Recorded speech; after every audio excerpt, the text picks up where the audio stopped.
En ce temps-là, Jésus passa de l'autre côté de la mer de Galilée, le lac de Tibériade. Une grande foule le suivait parce qu'elle avait vu les signes qu'il accomplissait sur les malades. Jésus gravit la montagne et là il était assis avec ses disciples. Or la Pâque, la fête des Juifs, était proche. Jésus leva les yeux et vit qu'une foule nombreuse venait à lui. Il dit à Philippe, « Où pourrions-nous acheter du pain pour qu'ils aient à manger ?»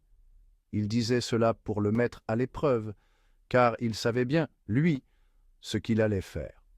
Philippe lui répondit, « Le salaire de 200 journées ne suffirait pas pour que chacun reçoive un peu de pain. » Un de ses disciples, André, le frère de Simon-Pierre, lui dit, « Il y a là un jeune garçon qui a 5 pains d'orge et 2 poissons, mais qu'est-ce que cela pour tant de monde ?» Jésus dit, « Faites asseoir les gens. » Il y avait beaucoup d'herbe à cet endroit. Ils s'assirent donc au nombre d'environ 5000 hommes. Alors Jésus prit les pains et, après avoir rendu grâce, il les distribua aux convives. Il leur donna aussi du poisson, autant qu'ils en voulaient.